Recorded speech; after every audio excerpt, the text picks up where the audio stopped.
Então vamos dar seguimento aqui, irmãos, no versículo 53 do Evangelho segundo Tomé Dídimo. Seus discípulos disseram a ele: E a circuncisão? E a circuncisão é vantajosa? Respondeu-lhes ele, respondeu-lhes ele, se fosse vantajosa, vossos pais vos gerariam circuncidados em vossas mães. Mas a verdadeira circuncisão no espírito, essa se torna vantajosa em todos os sentidos. Então vemos, irmão, mais uma coisa do Velho Testamento que eles trazia como uma coisa extremamente benéfica a circuncisão e vantajosa. Então perguntar para o nosso Salvador, será então que é vantajoso a segunda a circuncisão?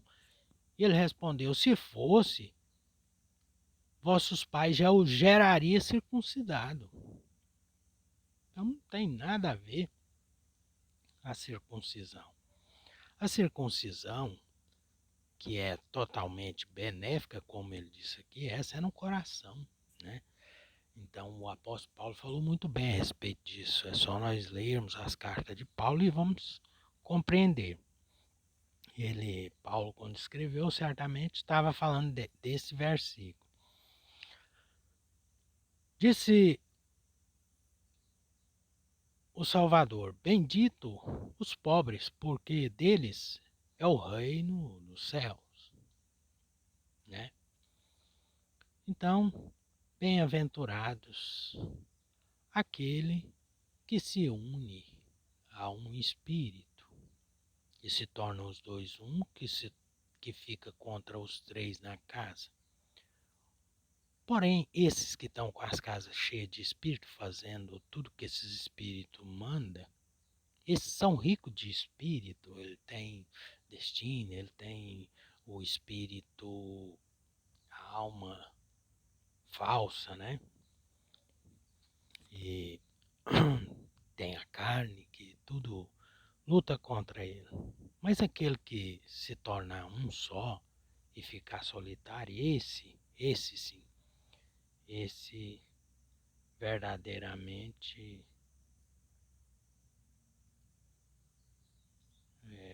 será um bendito. Bendito os pobres, porque deles é o reino dos céus. Disse o Salvador, todo aquele que não odeia seu pai, sua mãe, não será capaz de ser meu discípulo. Todo aquele que não odiar seus irmãos e suas irmãs, não tomar sua cruz no meu caminho e não me serve a mim. Irmãos, aqui ó, complementação do verso anterior, a respeito da casa, né? Então ele disse ainda mais aqui para os discípulos, ó, todo aquele que não odeia o seu pai, odeia sua mãe, não será capaz de ser meu discípulo. Ô irmão, que ensinamento brabo esse, hein? Então eu tenho que odiar meu pai, eu tenho que odiar a minha mãe? É como já foi falado. Entenda as coisas espirituais comparando ela com as espirituais e não as materiais. Quando ele está dizendo aqui que nós temos que odiar o nosso pai e nossa mãe, ele está dizendo do Deus da matéria, do pai da matéria. Isso nós temos que odiar ele. Para quê? Para que possamos, né, ser discípulo do nosso Salvador. E aí a pessoa começa a compreender, falar, agora eu entendo porque que o irmão Heber fala desse Deus do Velho Testamento e que ele é mau. É verdade, então ele é o pai, né? E então, e quem é a mãe? A mãe é a terra, né? Nós somos tirados da terra. Então nós vamos odiar a terra e vamos prejudicar a terra? Não, ela é a nossa morada, ela nos serve aqui. Então, a terra são o nosso corpo, né? Carnal. Então devemos odiar o pai, a nossa mãe, que é essa carne, e tudo que é feito aqui nessa matéria, as coisas materiais, a pessoa deve abandonar essa vida completamente. Ah, irmão, mas eu preciso comer, alimentar, verdade. Eu tenho uma família, preciso tratar, verdade. Porém, nenhuma dessas coisas é tão importante como a salvação da sua alma. Buscai o reino dos céus, que está acima, e todas as outras coisas vos serão acrescentadas. Você não vê os pássaros, não trabalham, não planta, e o vosso Pai dá o alimento. Vocês não vê os lírios do campo? Nem Salomão, com toda riqueza e glória, se vestiu como qualquer um dos lírios do campo. Então, é estas as palavras do nosso Salvador para os seus discípulos, né? Agora, cada um de vós odeia seu pai e sua mãe, e aqui ainda diz mais, né?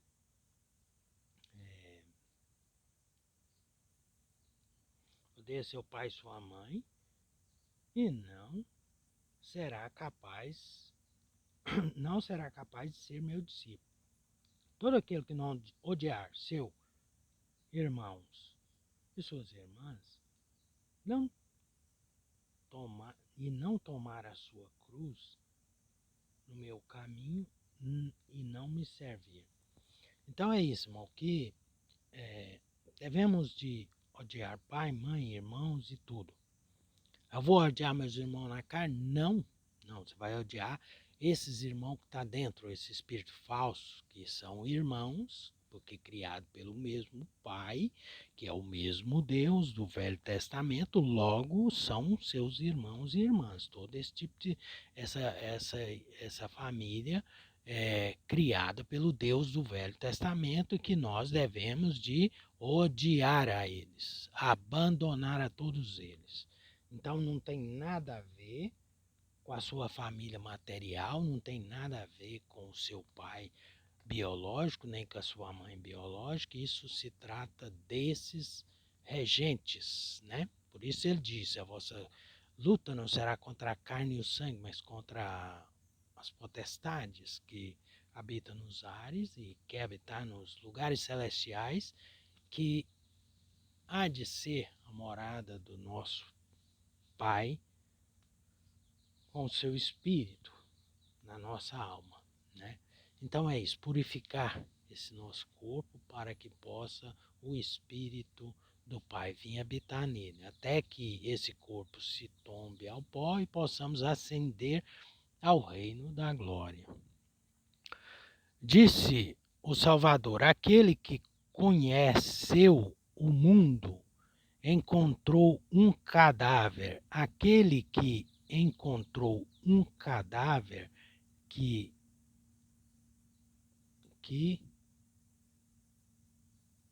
encontrou um cadáver, o mundo não serve para ele. Mais uma vez, aquele que vive, não é, irmãos? Né? Aquele que conheceu o mundo encontrou um cadáver. Mas como assim, irmãos? No ventre da sua mãe. Quando você foi colocado no ventre da sua mãe, naquele feto que estava gerando, aquele feto é um cadáver. Este corpo é um cadáver. Até que desperte do sono e se faça dos dois um. A alma e espírito se tornem um. Aí então já deixou de ser um cadáver, porque é um vivo entre os mortos. Porém, ainda resta uma coisa, é preciso que deixe esse cadáver morrer, volte ele ao pó para que o espírito volte para o Pai. Então a ressurreição é interessante, não é depois que você morre que ressuscita, você tem que ressuscitar em vida, para que quando esse corpo morrer, o cadáver, que já é morto, ele vai tombar, e aí sim você vai subir para encontrar com o nosso Salvador nos ares, como diz a palavra, né? Então aqui fica muito bem claro que essas pessoas que se acham os tais, os bonitos, os bons, sabe que o seu corpo é um cadáver, né? Um cadáver, e muitas das vezes a pessoa ainda está viva, ele já está em putrefação, está morrendo, com câncer e com tantas outras coisas. Se está gripado, está cheio de catarro, um saco de catarro. Se está com o intestino preso, é um saco de merda, né? Isso é duro, mano, dizer, não é? Mas é verdade, a verdade dói e liberta, né? Então não fica aí muito vaidoso com essa porcaria, não, porque esse cadáver seu só tá faltando ele tombar para ser lançado na sepultura e se torne pó como era, e o espírito volte ao Pai que o deu. Então cuida do teu espírito, da tua alma. Não cuida tanto dessa carne, não. Não busca tanta riqueza, tanta coisa, sendo que tudo aqui está reservado para o fogo. Vamos buscar as coisas do nosso Pai. Vamos buscar o reino do nosso Pai, né?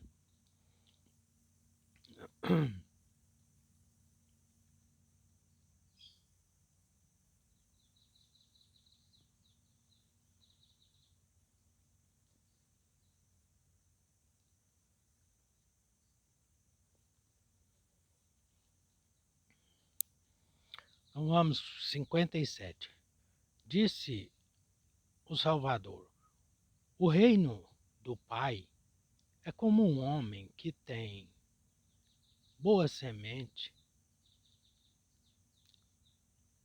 Disse o Salvador: o reino do Pai é como o homem que tem boa semente. Seu inimigo vem à noite e semeia o joio no meio da boa semente. O homem não permite que seus servos arranquem o joio e diz-lhes isto, para que não suceda que, ao arrancar o joio, venha também o trigo. No dia, porém, da colheita, o joio aparecerá, será arrancado e queimado. Então, irmão, é uma comparação que ele fez sobre o joio e o trigo. Mesmo ele vindo, o nosso Salvador, enviado pelo Pai dele, ele veio e cortou aquela árvore de judaísmo fora, que não estava produzindo bons frutos, e trouxe aí uma nova semente e plantou na terra. E todos os discípulos foram perseguidos, os escritos, tudo quanto falava a respeito dele foi perseguido. Então ele disse que, como eles fizeram estas coisas, depois da sua subida ao Pai de volta, eles vieram o inimigo e semelhou a má semente no meio do campo. E é esse campo que nós vemos hoje, irmãos, uma denominação religiosa, um falso evangelho, que se é pregado nos templos de pedra, onde as pessoas vão e ficam ali. E todos cuidam que não, eu sou um trigo Porém, não é verdade, porque o inimigo veio à noite e fez isso, quando você estava dormindo. E eu não sei se os irmãos já tiveram a curiosidade de ir no Google, digitar lá sobre o joio e o trigo. Você vai ver que eles são semelhantes, iguaizinhos, não tem como separar. Por isso, os servos do pai, o ceifeiro, falou: queres que vamos lá e arrancamos o joio? Não, ele está com as raízes entrelaçadas. Quando você puxar o joio, o trigo vai sair junto. Quer dizer, vai colher o trigo antes da hora. O trigo não está pronto, não tem o grão ainda. Então deixa que cresça junto e depois, na hora da ceifa, nós vamos fazer isso. Voltando ali atrás, irmãos, isso é dentro de nós. O joio e o trigo está plantado aqui, dentro de você. Dentro do seu corpo está o joio e está o trigo. O trigo é a alma, o joio é a alma falsificada que foi colocada dentro. E são iguaizinhas. Você pensa assim que, não, eu estou fazendo tudo certo. Não, você está fazendo tudo errado, porque esses desejos que você está tendo e está fazendo são de joio, não são do trigo. Então não teria como arrancar, porque estão dentro. Então deixa crescer junto. De modo que depende do trigo sobressair em que ele vai gerar um grão. O grão. O joelho é só palha, ele só presta para ser queimado. Para nada mais ele serve. Então, se você fizer essa pesquisa no Google, você vai compreender que o trigo, ele faz o seguinte, tá o joio e o trigo aqui. Porém, estão todos dois assim, mas quando se cria o, o, o grão dentro, ele se dobra. Então ele se dobra. Por quê? Porque tem peso, tem grão. Mas o joio não, ele vai ficar sempre ereto. Ele fica sempre ereto. Então é fácil você conhecer um homem quando ele é joio e quando ele é trigo. O trigo, ele está sempre curvado. Mas o tal joio, você vê que ele está sempre ereto, ele nunca se curva. Pois o fogo está lá no fim para ele, para que ele seja queimado. Mas o joio, o trigo, esse será colhido e levado para o celeiro do Pai. Então não queira ser joio. Você conhece um joio só de olhar pela maneira de a pessoa proceder. Ele se acha alguma coisa, porque ele pegou um uniforme, porque ele pegou um jaleco de alguma coisa, então ele se acha o tal. Ele veste paletó, gravata, ele é o cooperador, ele é um ancião. Tá com nada, você é joio. Você é joio. Não tem nada de trigo. Nariz empinado, uma pompa na voz na hora de falar. Você vê que o cara não fala nem daquele jeito. Mas para estar ali no meio do povo e mostrar aquela impressão, ele muda até a prosa, a conversa dele. Totalmente diferente. É como se baixasse outro espírito nele ali. Na verdade porque assim como tem o espírito do Pai, né? Tem esse espírito falsificado que assume no lugar da pessoa. E muitos crê nesses espíritos e reverencia e bajula e faz tanta coisa, né? Por esses homens. Porém, estão perdendo seu tempo e vão se queimar junto, porque o trigo produz o bom fruto, mas o joio nada produz, a não ser palha. Então, o que ele serve é para ser lançado e queimado no fogo. Disse o nosso Salvador: bendito o homem que sofreu, porque entrou a vida. Tão interessante, né, irmãos? Bendito o homem que sofreu, porque entrou a vida.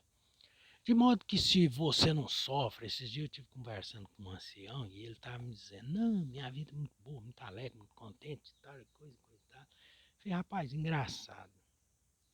Você não deve ser dos discípulos do nosso Salvador, porque uma vez que ele chamou os discípulos, ele falou para eles, foi o seguinte, vós no mundo tereis aflições, o mundo se alegrará, vós tristes estareis, mas na minha volta aí vós alegrará, e a vossa alegria nunca terminará. Então o camarada está com a vidinha tranquila aqui, está tudo bem, e ele está achando, Deus está comigo, está me abençoando, está isso, está aquilo. Sim, qual Deus? Deus da matéria, né?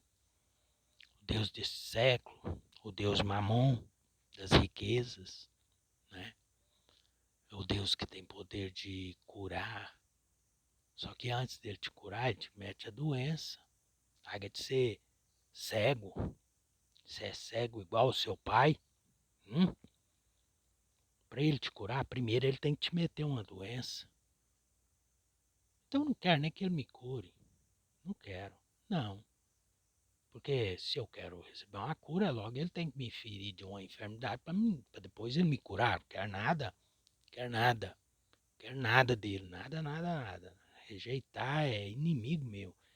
O Deus aí da matéria. Faça o mesmo, viu? Acorda, desperta. Fique esperto e se desperte para que você não venha perecer no último dia, né? Então, levar em conta o vivo, né?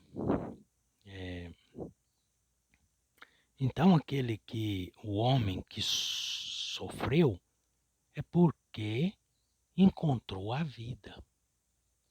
Então, para nós encontrar a vida, temos que sofrer. E é sofrendo que nós encontramos ela.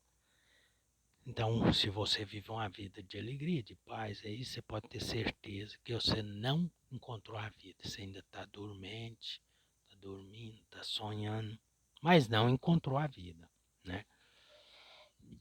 Então, diz mais ele aqui no verso 59. Disse o Salvador: levai em consideração o vivo, enquanto estáis vivo, senão, senão morrereis. E tereis e tentareis vê-lo e não conseguireis. Veja, irmãos, o quanto fica aqui muito claro. Levai em consideração o vivo enquanto estáis vivo, senão morrereis. E tentareis vê-lo e não conseguireis. Então temos que reconhecer o nosso Salvador, o vivo, que está também dentro de nós, em vida, porque depois de morto você não conseguirá mais vê-lo. É o caso que a hora que vai vir os regentes para tomar conta da sua alma, e você não conheceu ele antes, então você será preso por eles de novo. Mas se você conheceu o vivo, ainda estando vivo, aí sim, esse corpo pode tombar e você estará plenamente consciente de onde é a sua casa, para onde você tem que vir, para que ir, e como filho pródigo que retornou para a casa do pai, E no caminho esses vão, nos portões, vão te barrar. E vão te perguntar de onde você vem. Fala, eu venho do País das Luzes, eu sou de lá, né? E tô retornando para lá. Ah, mas se você é de lá, eu nunca te vi descer. Fala, não, você não me viu, mas eu te vi. Quando eu disse, eu passei por aqui, estava aqui e eu te vi. E vocês me usou lá como acessório de vocês, porém, eu não sou. Eu sou do pai, e aí ele vai ver que você tem a marca e tudo, então você vai ser permitido de ascender aos céus superiores. Porém, temos que fazer essa nossa parte, né, irmãos? Colocar em prática todos esses conhecimentos, porque, como já foi falado, o pecado é a ignorância. Então, seja sábio na presença do nosso Pai, né?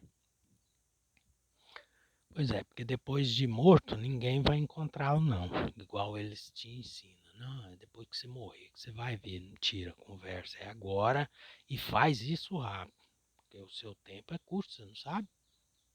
Eu não sei se eu vou estar vivo até a parte da tarde hoje, né? Não posso garantir nem daqui a um minuto, porque eu posso estar falando aqui, acabar de citar uma palavra e tombar e pronto, chegou o final, acabou. Então aí já era, né? Vamos para 60, verso 60. Eles viram um samaritano carregando um cordeiro a caminho da Judéia. Ele disse, ele disse aos seus discípulos: Por que este homem leva o cordeiro consigo? Eles responderam: Para matá-lo e comê-lo. E ele lhes disse: Enquanto ele estiver vivo, não comerá. Somente quando tiver matado, ele for um cadáver. E disseram eles: de outra forma ele não conseguirá. E disse-lhes, ah, e disse-lhes ele: Buscai um lugar para vós no repouso, porém, só se vos tornardes como cadáveres e fordes comido, disse o Salvador. Dois, até aqui. Então, irmão, você vê aqui que é muito interessante, né? Que o nosso Salvador falou para eles que aquele homem carregava um cordeiro da Judéia e ele disse para eles, né? Por que, que aquele homem leva o cordeiro consigo? E aí os discípulos disseram, para matá-lo e comê-lo. E ele lhes disse, enquanto ele estiver vivo, não comerá, somente quando estiver matado. Então, mais uma vez, vem a parte do corpo e da alma, né? Os deuses deste século, o Deus da matéria, eles se alimentam através de nós, do corpo e da nossa alma, as coisas que ele faz com esses nossos sentimentos, ele se alimenta de nós, né? Então, nós precisamos de ter essa inimizade contra esse Deus da matéria, para que ele não venha mais a se alimentar de nós, das nossas obras, dos nossos sentimentos.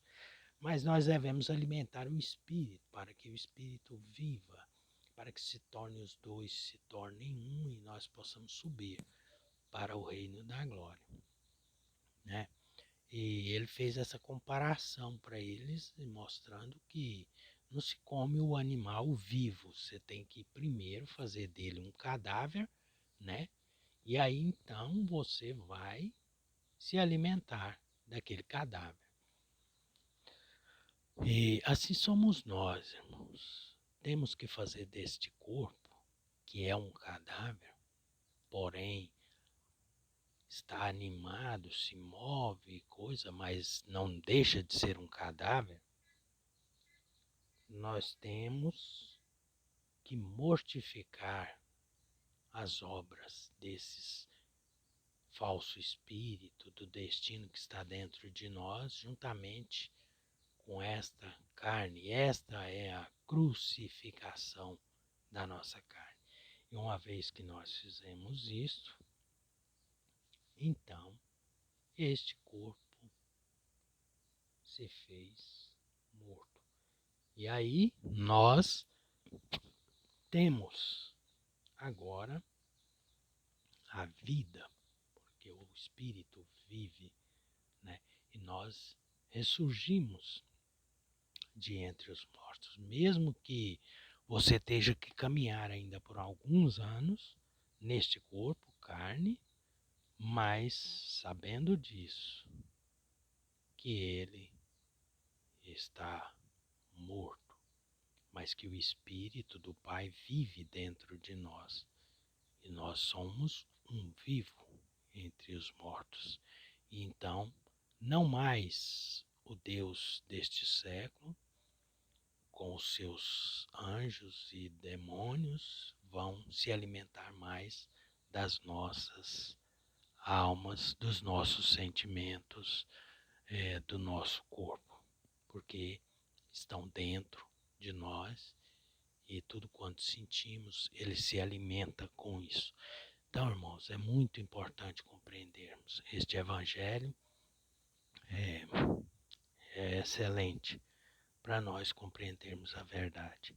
E nós vamos dar seguimento, nós paramos no verso 60, vamos dar seguimento num próximo vídeo, no 61. Né? Então, que os irmãos fiquem na paz do nosso Salvador e ao Ruxa, e que ele possa retribuir a cada um pelo que você tem feito, por você parar para ouvir este vídeo, parar um pouco da sua vida material, e não pensa que isso te trará prejuízo, porque ele nos ensinou: buscai o reino do Pai e todas as outras coisas vos serão acrescentadas, né? Então tá, meus irmãos, que o nosso Salvador e Ruxa abençoe a todos. Se inscreva no canal, deixe seu like, comenta, compartilha.